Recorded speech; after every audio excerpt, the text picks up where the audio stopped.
Very good. Okay, so I think we can begin now with today's sutta class. So usually we do the Namo Tassa out of respect that these are the word of the Buddha. Namo Tassa Bhagavato Arahato Samma Sambuddhassa. Namo Tassa Bhagavato Arahato Samma Sambuddhassa. Namo Tassa Bhagavato Arahato Samma Sambuddhassa. Buddhang Dhammang Sanghang Namasami. So again, welcome to this session of the Word of the Buddha. And this is a retranslation of a very well-known book, first of all written by Venerable Nyanatiloka, and republished over 100 years, and this is an updated translation. And I think I'm very good that the team over here remembered that the last time, 2 weeks ago, we just finished off the jhanas. Not that you can finish off the jhanas, they're amazing things, but at least gave you a description of them. And now we come up to the summing up of the Noble Eightfold Path. Is that correct? Good, yeah. So remember this whole anthology of teachings of the Buddha. It's an anthology, it takes a piece here, a piece there, a piece there, somewhere else, to describe the Four Noble Truths. And of course, the fourth Noble Truth is the Eightfold Path. So the whole book is just a very powerful skeleton, the main sort of framework on which all the other teachings are added onto.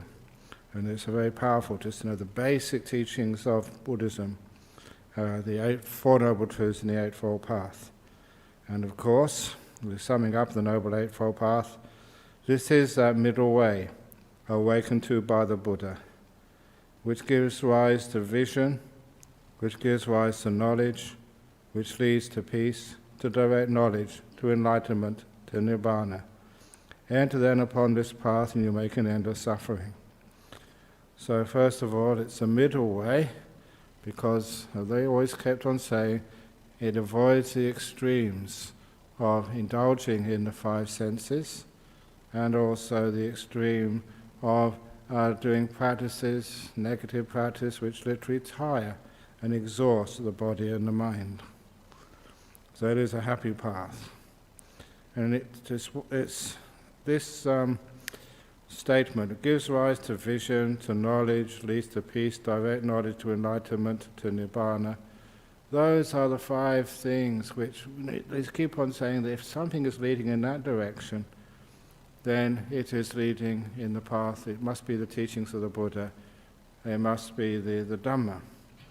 That was this saying which was given to Mahapajapati, the first bhikkhuni, and also to Upali, who was the one who was a Vinaya, the training expert.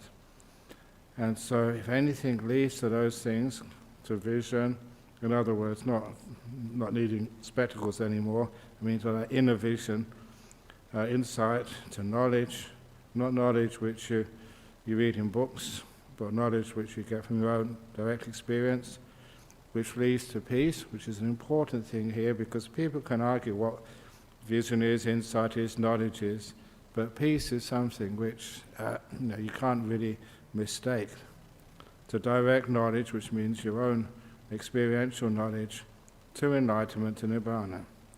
Enter upon that path and you make an end of suffering. Now, of course, nibbana, what is nibbana? So they give a few descriptions here of nibbana. When you know and see thus, the mind is no longer pulled out into the world of the five senses. It is liberated from the wanting, Āsava. These are the three Āsavas. Now sometimes they're called taints, sometimes they're called cankers, but its literal meaning is actually something which actually flows out or flows in. And the etymology of that can be either, but I prefer, personally, the idea of flowing out like the mind, is very happy inside, especially if you've got some good meditation. Then it just flows out into the past, into the future, into the world of the senses. It doesn't stay home. It's just like going through airports, which I tend to do a lot of these days. You're trying to just be nice and peaceful, and then you have to run the gauntlet of alcohol shops, perfume shops, and people trying to sell you latest electronics. And they make it so you have to go through those shops. And it was like running a gauntlet with people saying, "Hello, sir, would you like to try..." That actually happened to one of the monks once. They had a type of perfume, and it's called samsara perfume, literally. And he said, "Would you like to try some, sir?" Or something. It's crazy stuff. Anyway, but this is the asa which pulls you out from where you are. It no longer flows out just to be. This is the being Āsava. And that is saying some very profound understandings, that sometimes that we go out in the world to enjoy our five senses, and sometimes we go out in the world just to exist. It's as if we stay home and then we don't do anything, we just disappear, that we sort of don't exist anymore. And this is the idea, you go out to be, to say I'm here, to say that I am something. And I did see yesterday, it was actually just at the morning dana. There was a young girl who actually had on her t-shirt, "I am a nobody." And I wanted to see if she had on the back of the t-shirt, the last part of that little saying, "I am a nobody, nobody's perfect, therefore I am perfect." That great logical argument. That's the only way you can have perfection, by disappearing. So anyway, this is from the wanting to be somebody. It's why sometimes people just want to sit in the front, just want to put their hands up, want to do something, just to say, "Here I am, listen to me." It's actually it's an outflowing, and it no longer flows, no longer pulled out. I changed the words, so pulled out into the world of the five senses. These five senses are almost like pulling you out. Now try me, taste me. And it no longer flows out just to be, and it no longer leaks out because of delusion. So I use a few little different words. It still means going out, but I use a different word for the different types of these outflowings, which is another way of looking at what keeps you into samsara, keeps you getting reborn, keeps you from being enlightened. So five senses doesn't bother you, doesn't pull you out. It doesn't flow out just because you want to say, "Here I am, I exist." And it no longer leaks out because of delusion. It is liberated from the delusion, outflowing. When liberation occurs, the knowledge of liberation invariably follows. And I often like putting that down, because it's not as if that you are enlightened, you don't know it. That the two will happen automatically. They will come afterwards. Yes, you know that rebirth is finished. There's no more of existence for you. It is knowing. Of course, many people think they're enlightened, they're not. But you can't be enlightened and not know. So you understand, birth is destroyed. The holy life has been lived. What had to be done had been done. There is no more rebirth or reappearance in any state of existence. So your deliverance is unshakable. This is your last life. Now there'll be no more renewal of existence. For this is the supreme noble wisdom, namely the knowledge of the destruction of all suffering. And the true goal. So this holy life does not have gain, honor and fame for its main purpose, or the attainment of virtue for its main purpose, or the attainment of jhana as its main purpose, nor insight for its main purpose. Those are just means to the end. The main purpose of the holy life is this unshakable deliverance of mind, full enlightenment. That is the goal of this holy life, its essence and its culmination. So all these things are important. You do cultivate virtue, the jhanas, the insight, but those are there to lead to full enlightenment. And especially the gain, honor and fame. I always say that religious people should be really careful of gain, honor and fame. The Buddha saw that as in a dream, as like having his head on a dung pit, a pile of dung. And he said that was gain, honor and fame. So that's why, please, do not give money and funds to the monks or to the nuns. Give them to the temple, fine, but not to the monks, not gains. Honors, yeah, they can give you awards, but you don't sort of make too much of them. That's why I gave an account at a talk I gave it was in Singapore, Beyond Ultimate Truth. What do you mean, beyond? Ultimate means you can't go beyond the ultimate. But of course, as human beings, we can. Because when you're a monk, an ordinary monk, you just call yourself venerable, but in some conferences I go, you get to be called most venerable. And if after a few more years you become even more most venerable, extremely most venerable, or the supremely extremely most venerable, and it just gets so ridiculous. That's not what you've got a monk for. So the other one, I think you all know that after 20 years you are called Mahatera. No, after 10 years you're called Tera. After 20 years, Mahatera. And that's usually as far as it goes. But I thought, well, if you're going to go Mahatera, what do you get after 30 years as a monk? So it should be Megatera. After 40 years, Gigatera.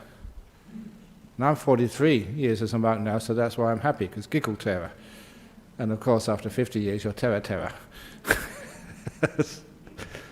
You can see just how there's fame just causes a lot of problems in our world. And what else have we got over here? Fame and gain, honor, fame. That's it. Gain, honor, and fame for its main purpose. So that's not the point. So it's the main purpose of the holy life is the unshakable deliverance of mind, full enlightenment. That is the goal of this holy life. And it may be that you will think, this was just before the Buddha passed away, the teacher's instructions has ceased. Now we have no teacher. Just the Buddha was about to pass away. It should not be seen like this. For what I have taught and explained to you was Dhamma and discipline. The discipline is Vinaya, the Dhamma is the suttas. Will at my passing be your teacher?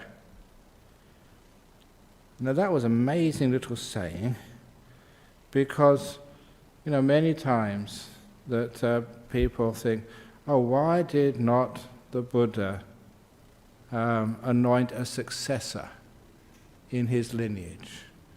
Who would be the teacher after the Buddha passed away? And he said, there will be no anointed teacher. The Dhamma and the discipline, that will be your teacher. For it should not be seen on this. For what I have taught and explained to you as Dhamma and discipline will, at my passing, that will be your teacher. And what that meant, no popes, no archbishops, no patriarchs, matriarchs. So all the ideas of Sangharajas, Mahanayakas, Dalai Lamas or whatever, that was added much after the time of the Buddha. So the teachers, the boss, is not myself, not Mahanayakas or Sangharajas.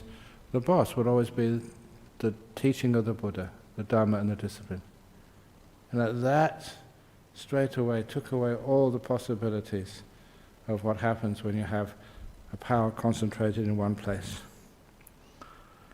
So you should live as islands unto yourself. being your own refuge when no one else is your refuge, with the Dhamma as your island, with the Dhamma as your refuge with no other refuge.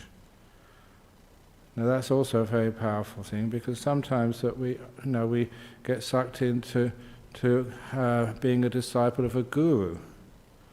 So no, live as an island yourself, with the Dhamma as your island, with your refuge. So your own wisdom, rather than just and the Dhamma, which you see in the suttas, that is the most reliable thing. And the idea, it's not mentioned here, but I always like to add that when we go for refuge, we go to refuge, the three refuges, to the Buddha, to the Dhamma, and who else? To Ajahn Brahm? No. To Sayadaw or whatever? No. To some Guru Rinpoche? No. To Ayahasapanya? No. Not to bhikkhunis, not to monks. We go to refuge, to the Sangha. It's a wonderful thing, because otherwise if we just commit to one person, that can be very dangerous. You're lucky if you have a good teacher, but your refuge is to the Sangha. So anyway, for these reasons, those matters that I have discovered and proclaimed, this is the Buddha speaking, should be thoroughly learned by you. This is what hopefully you're doing here. Practiced, developed and cultivated. Not just learned, but practiced, to find out if it works. If it doesn't work, see if it's the teachings are wrong or that you haven't really understood them. That might be the reason that they're wrong. They're not working. Developed and cultivated, so that this holy life may endure for a long time. This is how holy life endures for a long time. This is by learning, practice, developed and cultivated. That's how the Dhamma in places like Sri Lanka and Burma are kept going. And I say that's a political point, because there are a vast minority think that in order to preserve Dhamma, you have to break your precepts and just destroy other people's property or even kill people. This is totally against what the teachings are.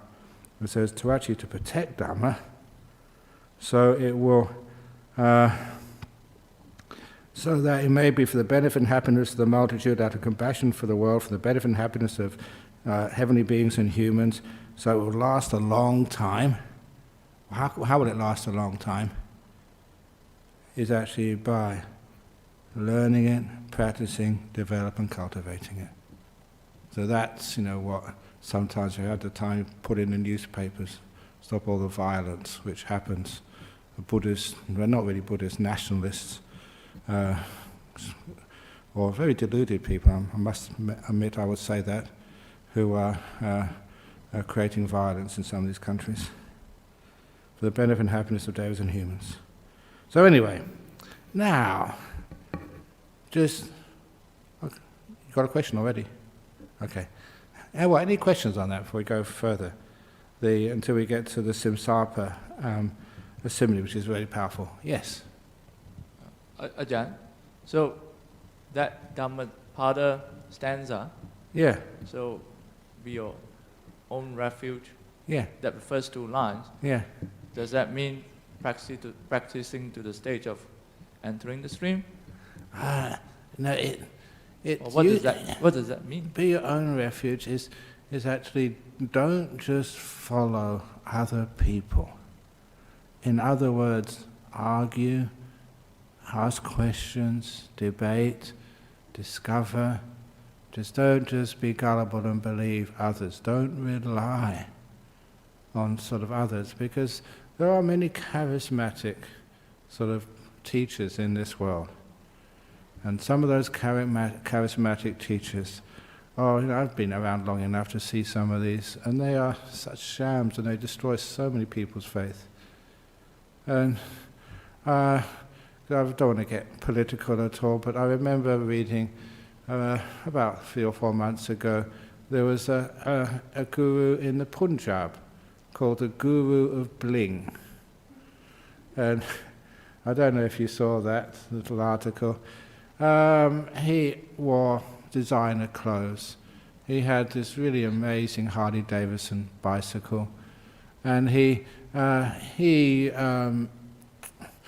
produced his own movies, in which he starred, and he was a total billionaire. And of course, eventually they found out that he was sexually abusing some of his disciples and was put in jail. And he was charismatic, he knew how to speak, but underneath all of that there was much. We say he left much to be desired. So it was a sham. But you see, time after time, people get sort of caught up in that, and they get blinded by charisma. And so this is why the Buddha was saying, be careful, just check it out for yourself. Don't just be gullible and just believe because some person just says, believe me. As they say in the West, don't leave your brain outside the temple when you leave your shoes out. Leave your shoes outside, but bring your brain inside. So, the way I'm hearing you is that simply to embrace active learning. Active learning. Yeah, active learning, yeah, yes. And don't just believe and follow. Okay. Sorry, Ajahn, I haven't been here for all the classes. You're using enlightenment instead of extinguishment. Yes. Indeed, that's for different words, different contexts. So enlightenment in this particular context is understood. Yes, Ananda. Thank you.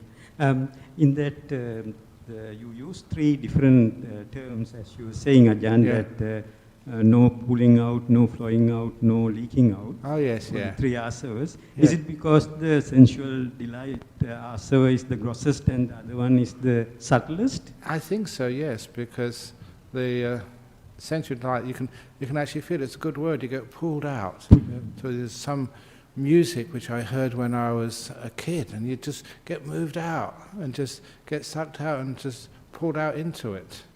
So the sensual desires are like that. You see this beautiful, hot girl or boy or whatever, and sometimes, you just, before you even know it, if you haven't got your mindfulness, you get pulled out, you get sucked out, or rather pulled out by these things. And of course, as you know, that much psychology into selling products and making them attractive is very, very profound. So it takes a long time to resist that. So this is where you get pulled out by the five senses. And what else? We get flows out to be. So in a sense, it's not so involuntary. Not so involuntary, but still, you just want to exist. It's a very deep-seated desire. And it's also the leaking out of delusion. So I think it's almost different levels, yeah. Different levels. Yeah. Grossest to subtle. Yes, and I think it's great to have these different words, which actually, those words, again, you don't translate words, you translate sentences. And thank you, Ajahn. Those three words actually straight away gave that different level existence. Thank you. Very Sorry. good. Okay. And other Simsapa leaves. This is one of the greatest of because sometimes people say, but this is what the Buddha said, but there's more. Did he have any secret teachings? Which were preserved amongst monks or nuns in communities because no other people could understand it at the time? Or was it preserved in some Naga realm or Deva realm for so many centuries because no one else could understand it? And this is a powerful saying. Which do you think are greater? The Buddha asking a community of monks. The few leaves that I hold in my hand, or all the leaves in the forest? Asked the Buddha. the leaves in the forest, came the obvious answer. Likewise, the things that I know but have not taught you are many, like the leaves in the forest, whereas the things that I have taught you are few, like the leaves in my hand. So he hasn't taught everything he knew. There are some secret teachings. So why didn't he teach everything he knew? The last sentence. The reason that I have not taught you these things is because they are irrelevant to the holy life and do not lead to enlightenment. So that was again a powerful. There are other methods, other teachings, other sort of stuff which the Buddha knew, but he kept it to the purpose of enlightenment. And it means that they weren't really relevant at all to enlightenment. So what he taught, he's saying here, is what is relevant to enlightenment. The other things, the great leaves in the forest rather than the leaves in his hand, those things are not relevant to enlightenment.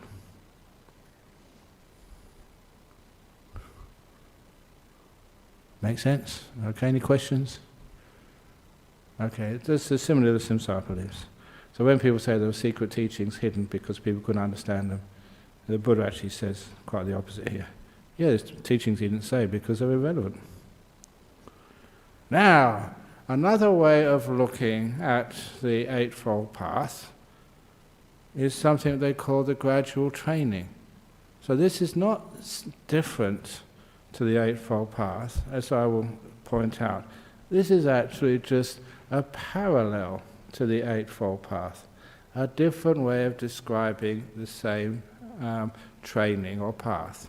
But because it's a parallel, also taught by the Buddha many times, you can combine these two together to see just how this path to enlightenment works.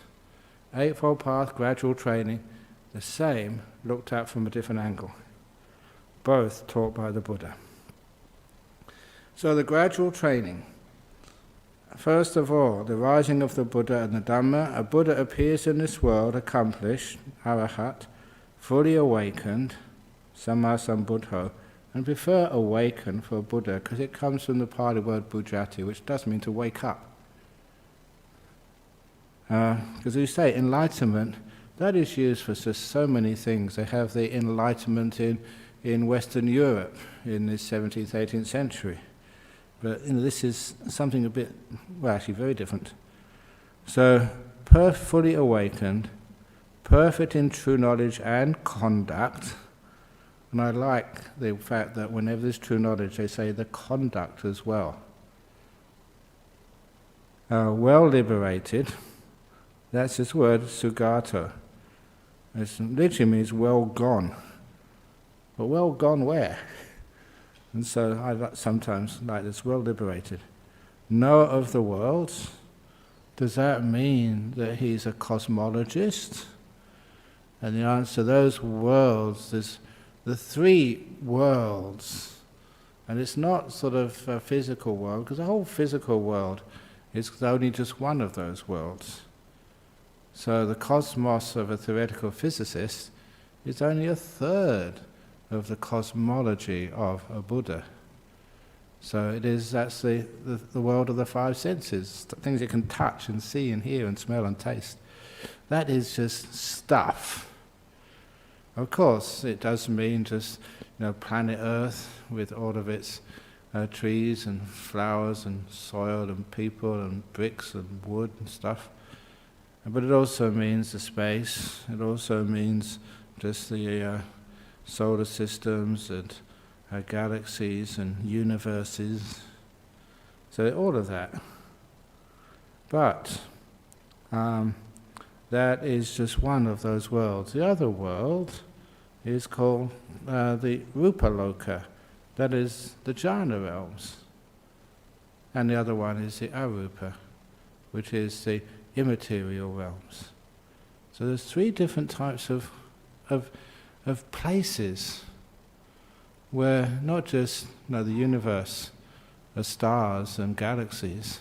This is something even more, because the Buddha kept on talking about even these physical universes. They come and go, and just they call Sangwata Viwata.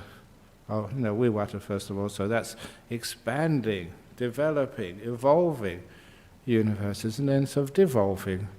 And the devolving could be something which is the three possibilities. And when I was doing theoretical physics, the big crunch, the big whimper, or just there's one in between.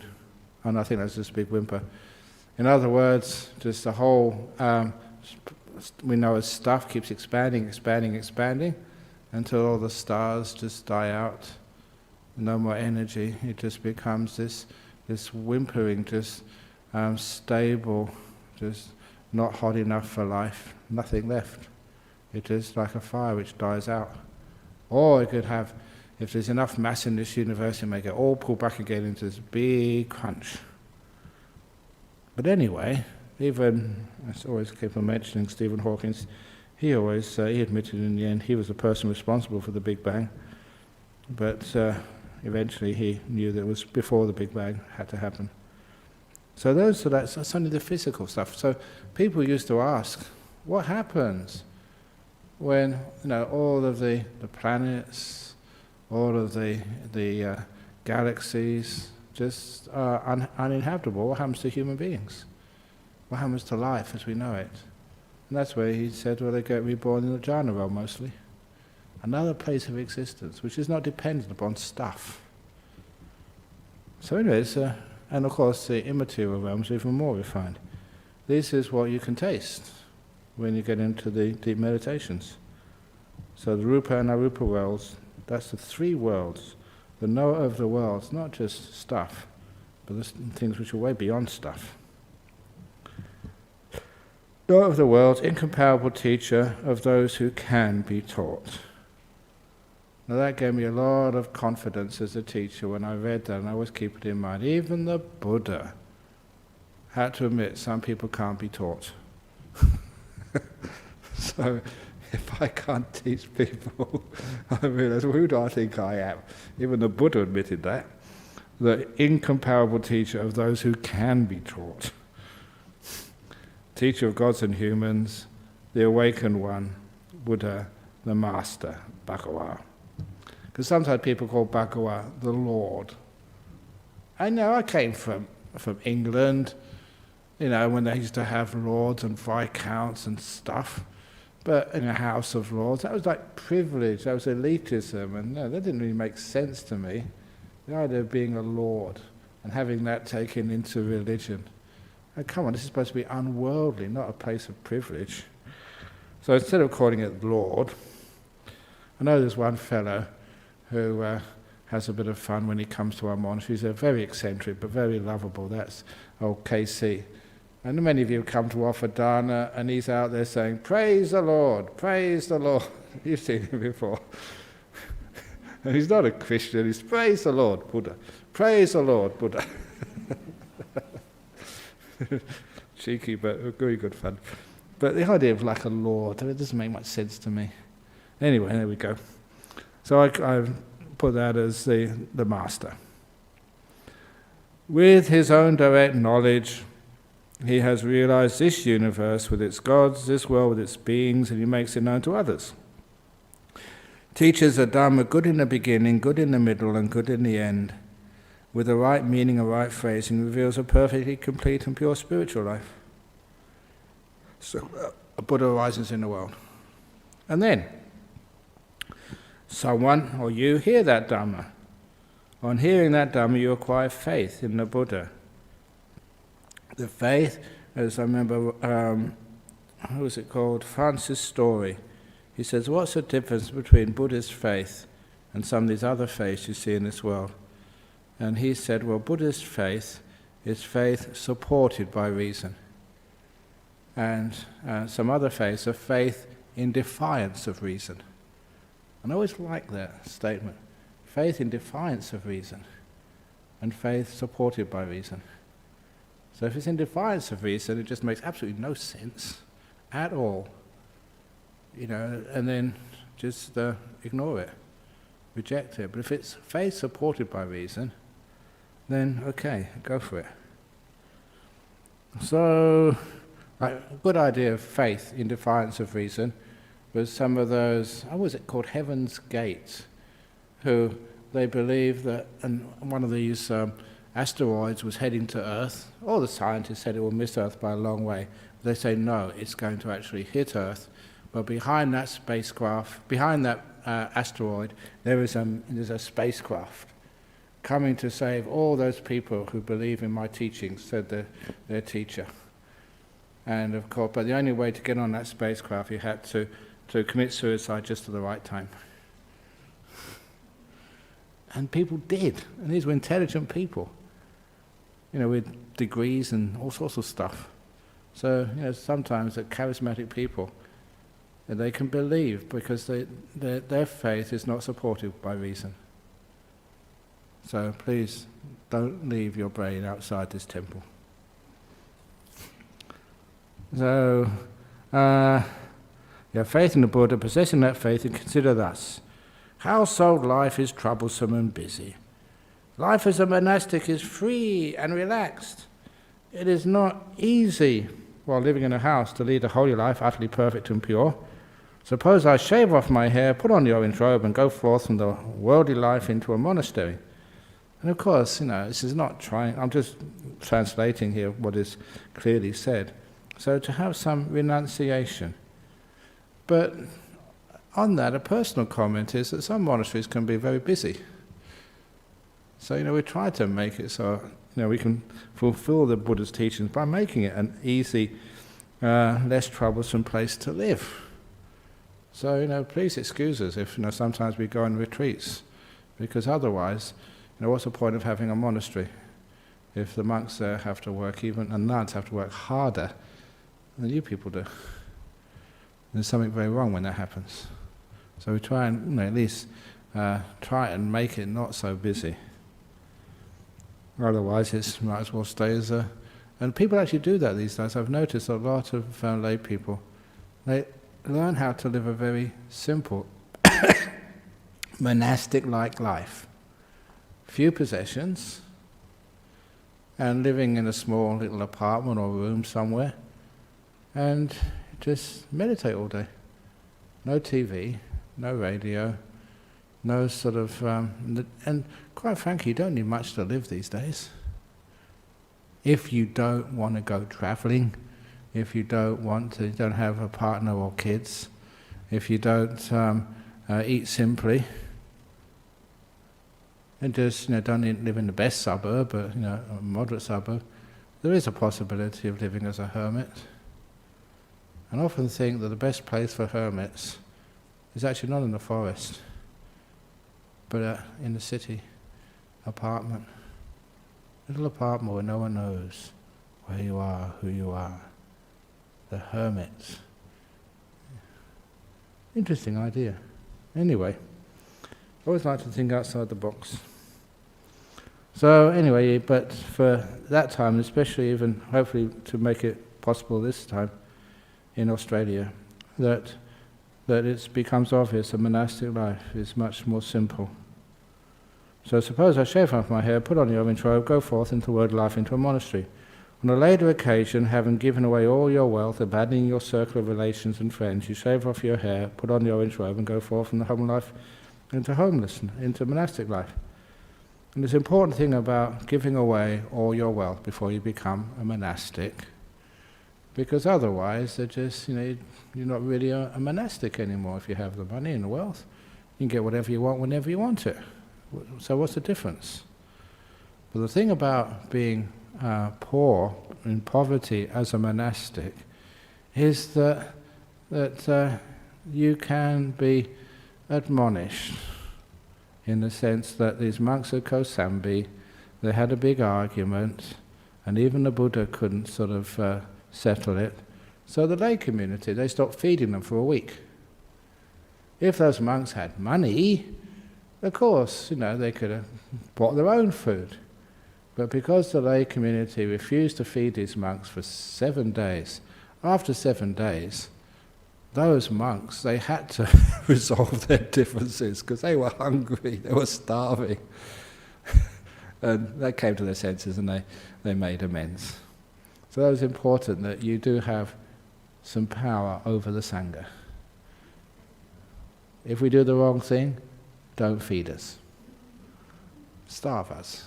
Please do that, because that's the only other ways that monks and nuns will do whatever they want. And you don't have any sort of leverage over them. So that's when you give away your wealth. You're dependent on the kindness of others. People will always be kind to you. They will look after you when you practice as a good monk or as a good nun. They will always look after you. You don't have anything to worry about if you're a good monk or good nun. If you're not a good monk or good nun, that's where you have leverage over them to make sure that they realize what they should be doing. But another little thing about abandoning all your wealth, because sometimes in the West, that's like when somebody becomes a novice, and that's when they can't have any wealth. It's like stripping their assets. It's like asset stripping. So sometimes people think, okay, you become a nun, and then you get ordained, and you've got to give all your assets away, and then ha, we've got your money. The Buddhist Society of West Australia, great asset stripper. We don't do that. So the advice is, because sometimes what happens, it's life, people start to get very inspired to become a monk or a nun, and then they leave. Not any fault of themselves. They gave it a try, they did everything they could, but it wasn't for them. So what we usually do, just to let you know what our standards are, if you do become a monk or a nun, then once you are ordained, you make sure beforehand all your assets, usually called like liquidated, I think is the word, so put into one sort of bank account, and say it's under Ainsley Hazelgrove. You decide to become a monk, Ainsley. So that money is in a bank account, Ainsley Hazelgrove, and that's. But once you become a monk, you've got a different name. You're Venerable, Agapanya. I just made that name up. Great wisdom. Or Agapanya means the chief of wisdom. And then Venerable Agapanya, you can't access that because it belongs to Mr. Ainsley Hazelgrove. So it just sits there for a while until, after 3, 4, 5 years, if you decide you're going to stay as a monk, because by that time, you get to understand what it's all about, and you can remain like that. And if that's the case, then you give it away. But I made this rule, it's not the Vinaya, but I think it's a very wise rule, that if by that time, you want to leave, you can't give, if that time you want to stay as a monk, you can't give all those assets to the monastery in which you live. Somewhere else. Anywhere else. It could be a nun's monastery, it could be overseas monastery, it could be to the Save the Children Fund or whatever, but not to the monastery in which you live. So you don't benefit from it. When you are ordained, you renounce, and that's it. It's just in case that you do disrobe, then it can come back to you. So that's actually how we use it. So can never be regarded as asset stripping.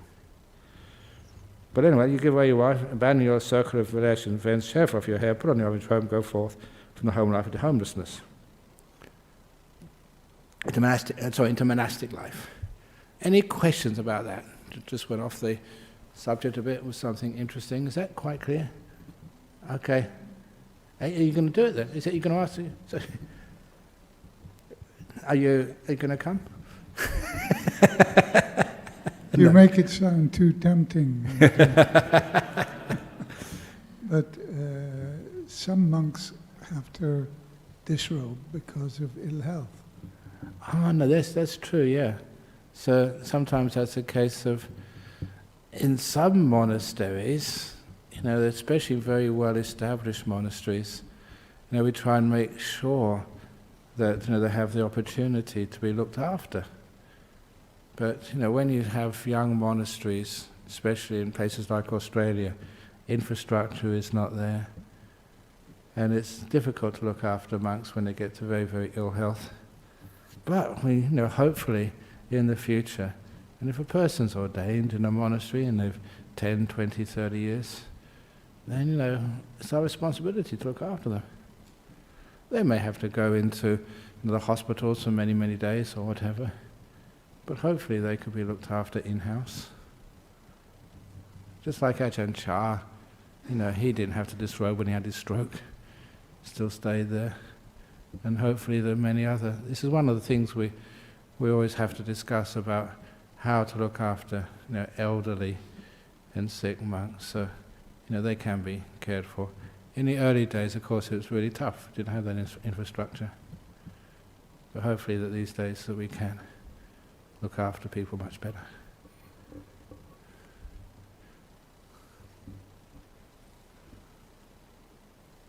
You got everything? Okay. Yeah. Hi, Ajahn Brahm. Just coming back to your point about realms, you described in your previous talks as time being curved. You said about not flat timers, that sort of thing. If time does curve back round to this point, that we go through the big crush and the big bang happens, we come back to this point again.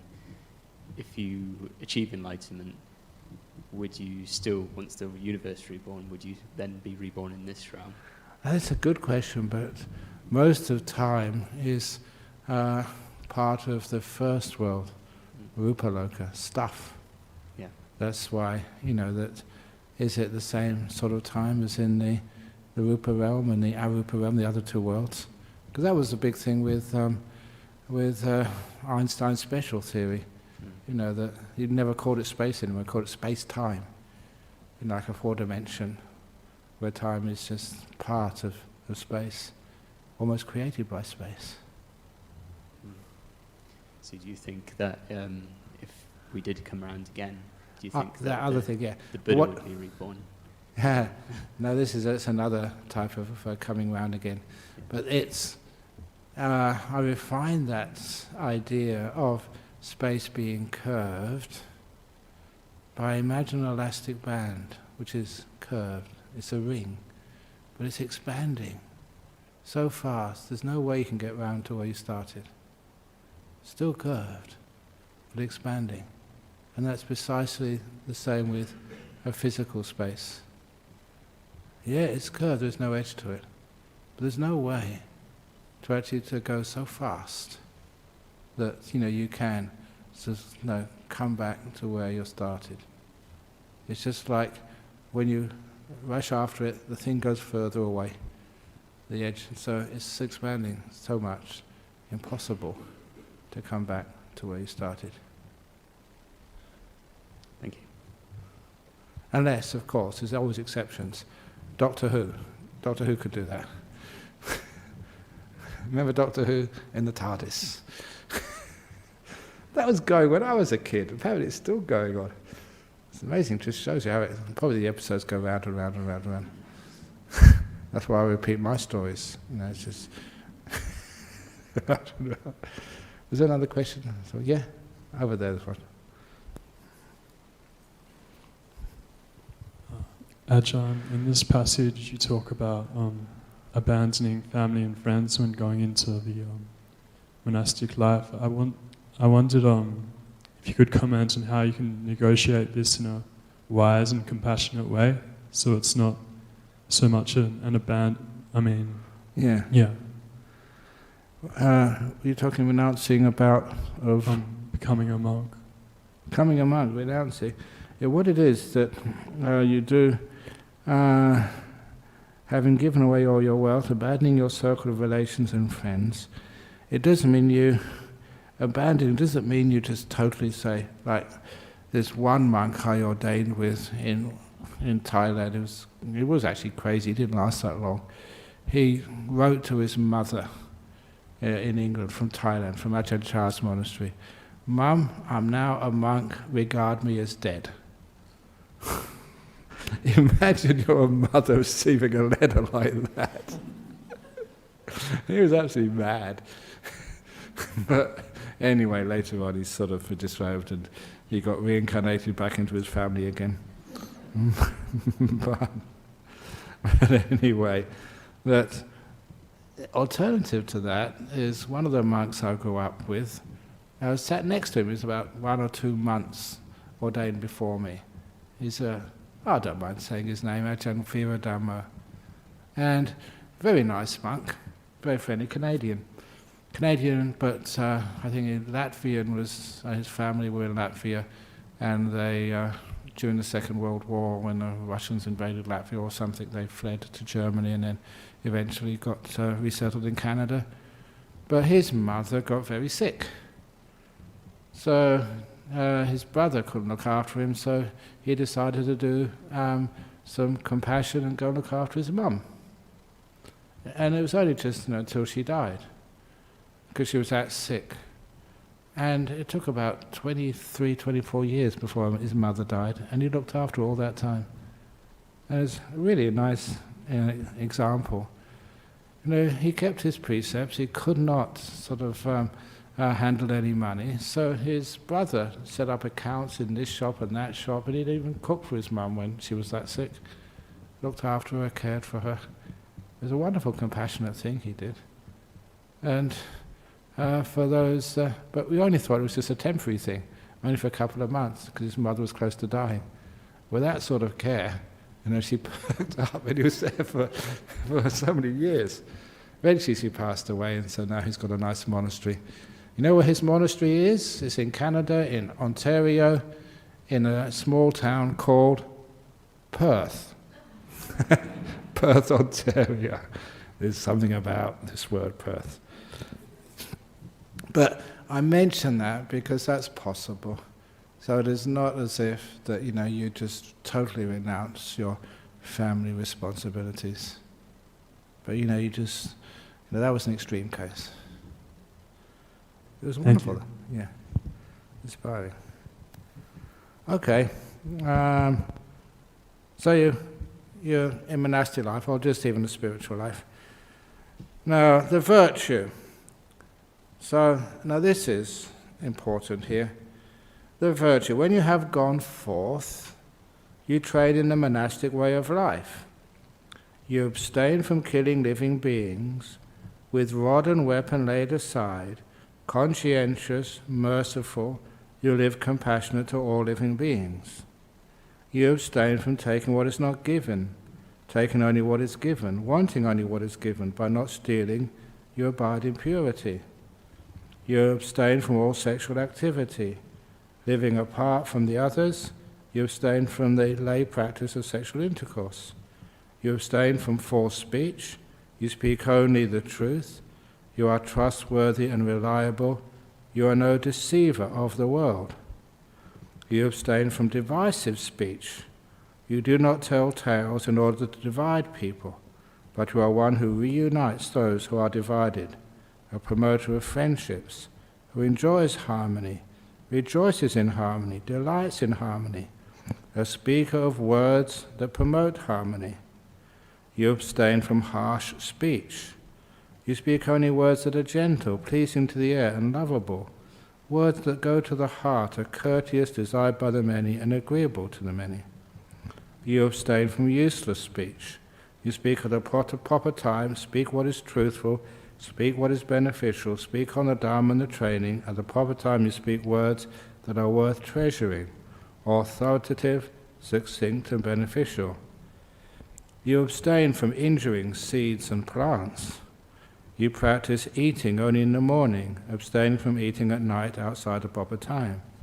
You abstain from dancing, singing, music, and movies. You abstain from wearing adornments, fragrances, and cosmetics.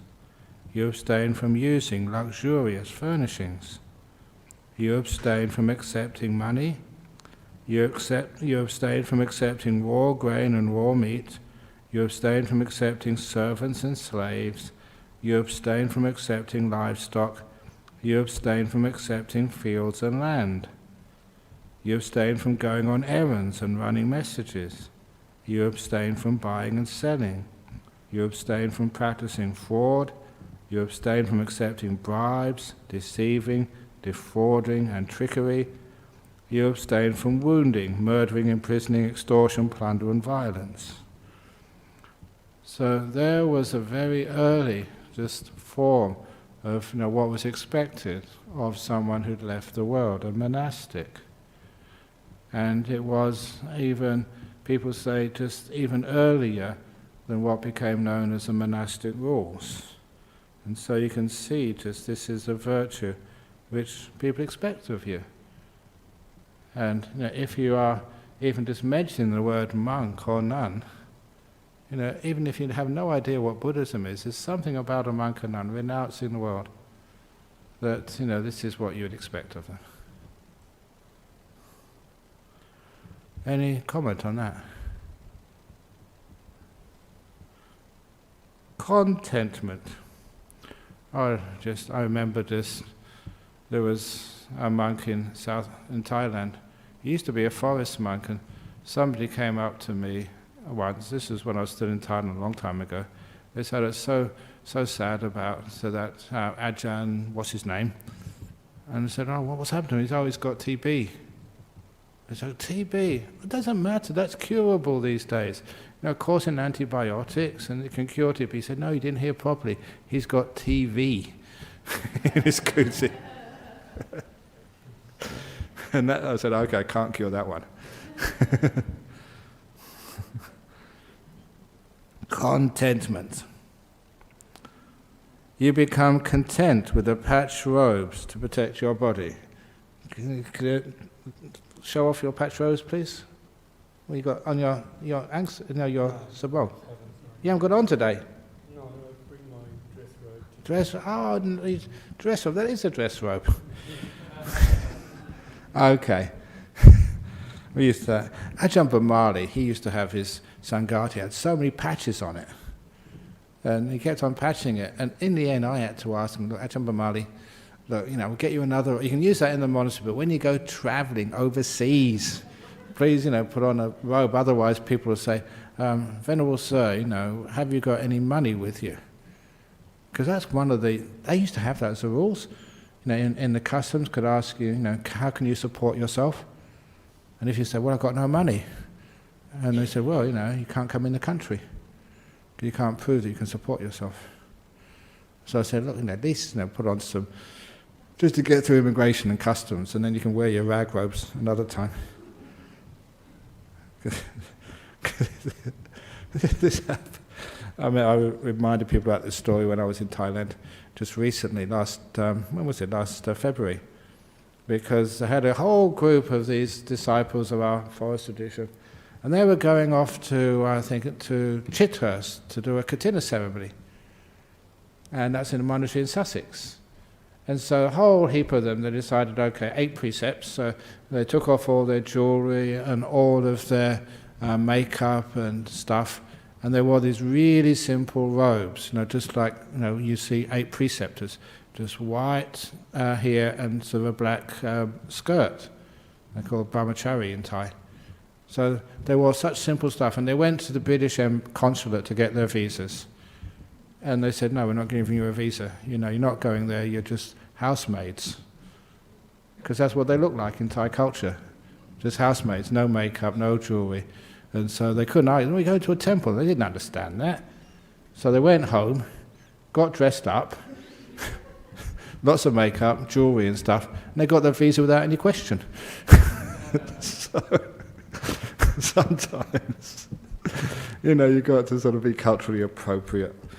That was really funny when they told me. Anyway, so when you follow the noble, contentment, you become content with patched robes to protect your body, with alms food to maintain your stomach. And wherever you go, you travel taking only these with you, just as a bird, wherever it goes, flies with its wings as its only burden. And, I've often thought about that, walking through Thailand, just your bowl and your robes and hardly anything else, and just, it's just like being a bird. Just wander, nothing to tie you down. And it used to be great as a monk because you can go anywhere. And you can sleep out in the paddy fields, people know about you, and if you want to get some real solitude, you go into the cremation grounds, and no one would ever disturb you there because I was so afraid of ghosts. And the ghosts were afraid of me, so I had a lovely solitude in those places. They left me alone. And just walking wherever you want to go. Always in the morning you get enough food to walk the rest of the distance, whichever way you want. So I like that idea of having just few possessions. Especially just I try to set the standard when I go travelling just to have just a very, very small amount of baggage, so you can just go. I like that. Anyway, where are we going? Contentment. Wherever you go, you travel, taking only these with you. When you follow this noble virtue and contentment, content with little, you experience within yourself a delightful bliss, the joy of being blameless. Now this gradual training. Deeper and deeper happiness comes up. In other words, that you're such a good spirit, good precepts, harmless, a little amount of things, very soft footprint on our world. Few things. You're so peaceful. It's a joy just to be free of all these burdens. And you're a good person. If you practice virtue, there's a happiness comes with it. And a contentment with little. And then restraint of the senses. When you see an object, you do not let yourself get sucked in by marks and features that generate defilements. Since you've left the faculty of sight unrestrained, unskillful states of wanting and aversion would afflict you. Instead, you practice wisdom when seeing. You guard the faculty of sight, and you undertake the restraint of sight. So you see something you really like, or someone who really upsets you, you restrain them. Don't look at its marks and features, which actually excite you. And of course, when I became a monk, I was a very young man. Believe it or not, there's actually some photos of me as a young monk in a book coming out from Wat Pah Pong. And of course, you saw a beautiful girl, and you were subject to lust. So my way of dealing with that, look for her pimples. And I'd always see, there it is. There's always something which was imperfect. Because, the guy's idea was, she's so wonderful, she's perfect. And just focusing on the imperfect would mean that you stop the lust and the desire. And this was for a young guy, okay. And whenever you saw someone who really upset you, you look for the beautiful features in them. So that way, you restrain the senses by just looking not just what you wanted to see, but what balanced your view of a person. So they weren't beautiful, they weren't ugly, they were just a human being, that's all. So you're not accentuating just what you really want to see. Or when you have ill will, you're not just seeing, I was right, they are a BAS, whatever the rest of the word is. So the same with hearing a sound, having noticed a smell, having sensed a taste, having felt a bodily feeling, having cognized something in the mind, you do not let yourself get sucked in by marks and features that generate defilements, since if you left the mind faculty unrestrained, unskillful states of wanting and aversion would afflict you. Instead, you practice wisdom with the mind, you guard the mind, and you undertake restraint of the mind. When you follow this noble restraint of the senses, you experience within yourself an even more delightful bliss, the joy of being unagitated. That's Abhayasekara Sukha. So this is getting some happiness coming in. And I should have said before that when you have the confidence, that is starting to get, because you have the learning, you teach it the Dhamma and you listen to it, and that's where you get the right view. The virtue, that becomes the right motivation, right speech, right action, right livelihood. And the contentment, patch robes, the simplicity there, that's a little bit of right livelihood. Restraint of the senses comes from the right endeavor and some right mindfulness, but the mindfulness is really coming up next. So restraint of the senses, that's like the sixth factor of the Eightfold Path. Restraint, so defilements don't come up. So clear comprehension, but just practicing this, if you practice it properly, you get beautiful happiness, simplicity. You act in full comprehension of the purpose When going forward and returning, you act in full comprehension of the purpose. When looking ahead, looking away, when flexing, extending your limbs, when wearing your clothes and carrying things, you act in full comprehension of the purpose regarding eating and drinking. Eating and drinking. That's right, yeah. Defecating and urinating, walking, standing, sitting, sleeping, being awake, talking, keeping silent. So this becomes, part of the seventh factor, the satipatthana, meditation. When you have developed this noble virtue, this noble restraint of the senses, and this noble clear comprehension, you go to a secluded dwelling place, such as a forest, the foot of a tree, a mountain, a ravine, a hillside cave, a charnel ground, a jungle thicket, an open space, a heap of straw. Those were the places where you could find solitude in those days. You sit down, folding your legs crosswise, straightening the body, establishing mindfulness as a priority. And now usually we go here, you start watching the breathing, or you do something else, but this goes to the heart of it, abandoning the five senses. Abandoning the five hindrances, Abandoning wanting for the world of the five senses, you abide with a mind free from wanting. You purify the mind from desire. Abandoning aversion, you abide with a mind free from ill will. Compassionate for the welfare of all beings, and you're included there, you thus purify the mind from aversion. Abandoning dullness and drowsiness, you abide with a mind free from dullness and drowsiness. Bright-minded, clearly comprehending, you purify the mind from dullness and drowsiness. Abandoning restlessness and remorse, you abide unagitated, with a mind inwardly peaceful. You purify the mind from restlessness and remorse. Abandoning doubt, you abide having gone beyond doubt. This is what it means by doubt. Unperplexed about wholesome states.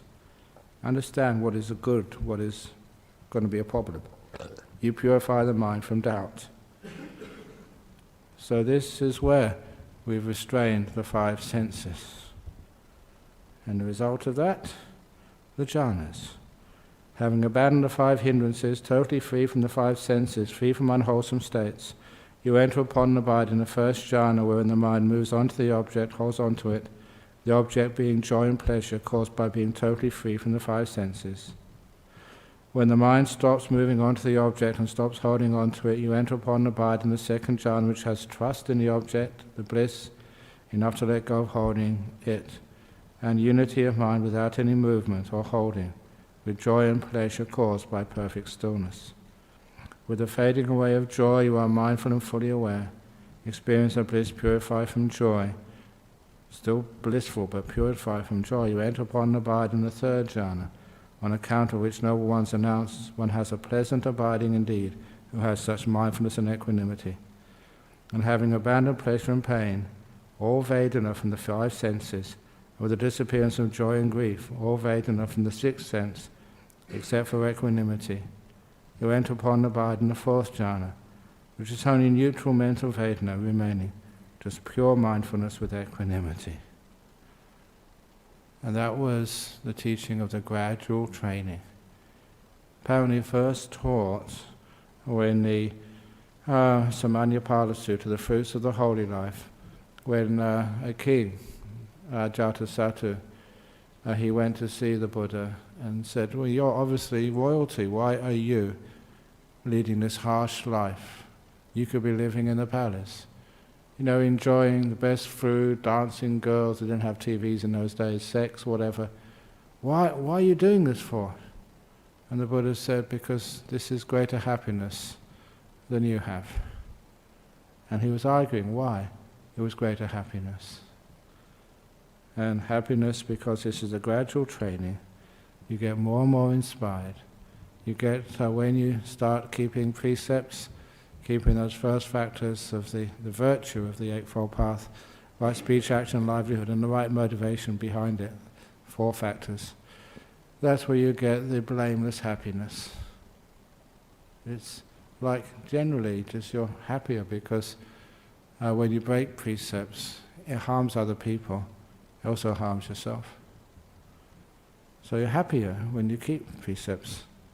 I always say that people say, oh, have a good time. This is a good time. When you spend your holidays in a monastery rather than a pub. When you go to a retreat rather than a nightclub. When you get blissed out in jhanas rather than drugs. Good people have a good time. So, this is, and from there, the higher happiness of simplicity, and the higher happiness of restraining the senses.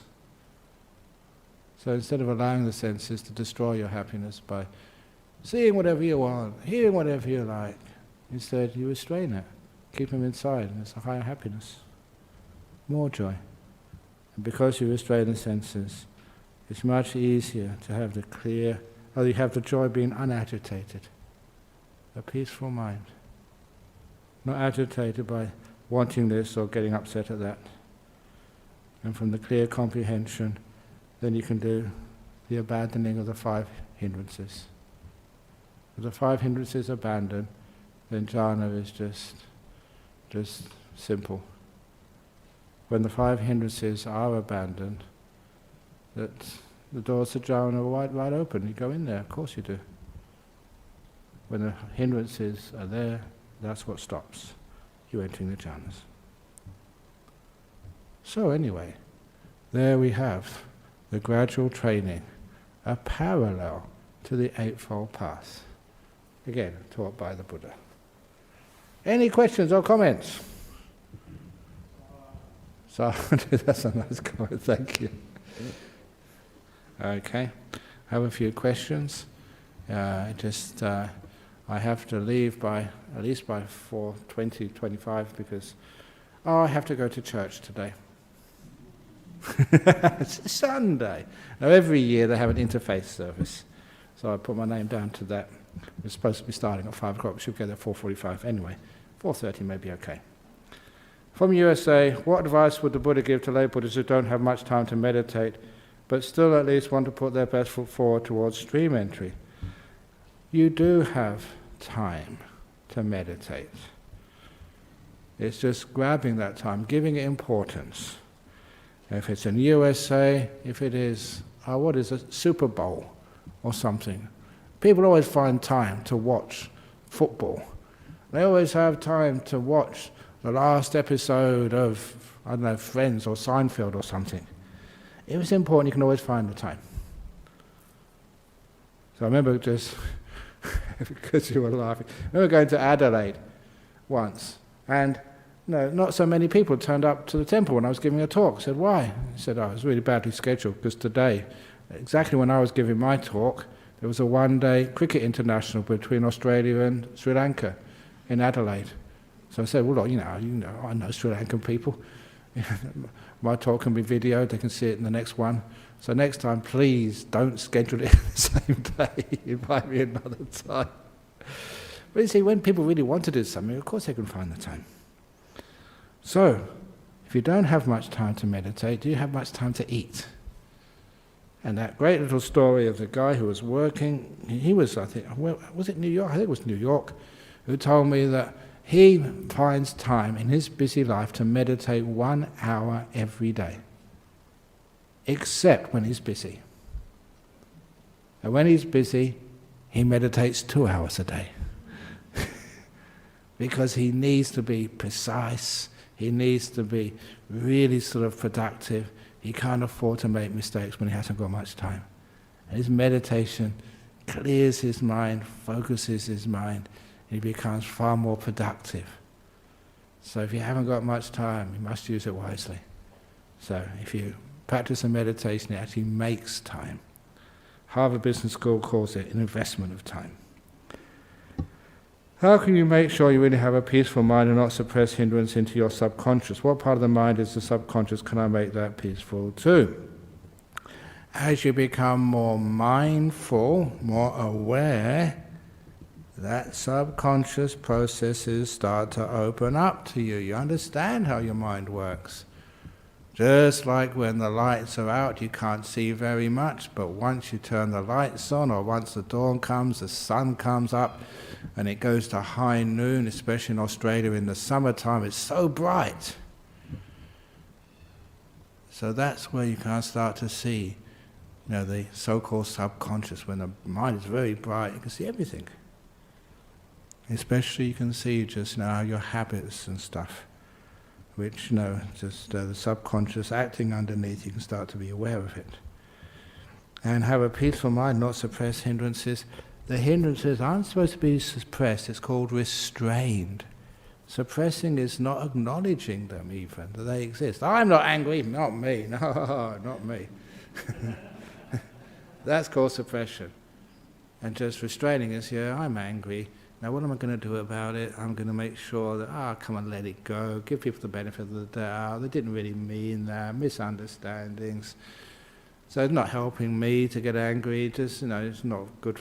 So after a while you can let go of the anger by understanding and not suppressing. Suppressing is willpower. Freedom is from wisdom power. So that's why you don't suppress it from will. You actually understand it through wisdom. And of course you can make everything peaceful. And lastly, in environments of high stress and violence, it can be hard to meditate. It's a particular technique one can use to settle down, kind of a pre-meditation method. That's a very good question. Sometimes people are really highly stressed. Sometimes even people ask me, and I said, fair enough, listen to some quiet music first of all. You just come home from work, not sort of death metal or gangster rap or anything which is even like rock music, but something which calms you down a little bit. And then maybe even more calm, not for entertainment's sake, but just to settle you down. Find a nice quiet place to meditate. That really helps. You have a place where you can go. And then you can settle down. Remember, just what happens before you sit on your cushion is also really important. So I often mention, I should mention that more often on a Saturday afternoon, when you come in here to meditate, if you've been arguing with somebody, rushing around out there, of course, it's going to take you a time to settle down. That's one of the reasons why that when we teach a meditation here, especially on a Saturday afternoon, I do 15 minutes of talking first of all, just before we start meditating on a Saturday afternoon. People said, why can't we just start meditating straight away? That 15 minutes is not just to give you some instructions, it's just calm people down, settle people down, from just rushing sometimes to get here on time doing stuff, so you can be peaceful. So, any questions from the floor here? Or as I said, from the seats, not just the floor, from the cushions. Yeah. Just quickly, Ajahn Brahm. My brother suffers with periophobia. I don't know if you've heard of this before. With what? A periophobia, which is a fear of infinity. Fear of infinity. A fear of infinity? Yeah. Wow. It afflicts a very small number of people, but it's not so much the fear of death, but the fear of the eternal reincarnation, or the fear of an eternal heaven realm, or something like this. That's cool. Yeah, exactly. I was just thinking, is there any advice that you could give to such people in order to help ease their suffering? Suffering? I think I'm right behind them. That's wisdom, not suffering. So, you've got a problem there, we'll do something about it. Mm. So it's like a fear of light.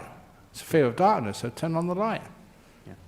So see if you can learn what makes infinity happen. What makes things endless? Why does it go on? And of course, you can find out main thing is wanting. Wanting causes this world to go round and round and round and round. I quite liked Ajahn Chah's analogy of still flowing water. Yeah. So see if that water could fall down the sinkhole and disappear forever. Okay, so we'll have to end now, because otherwise I'll get into trouble. Sadhu, sadhu, sadhu. Okay. Sometimes I've got that fear of infinity, the talk goes on forever and ever and ever. So maybe it's best to put a Dhamma Sangha.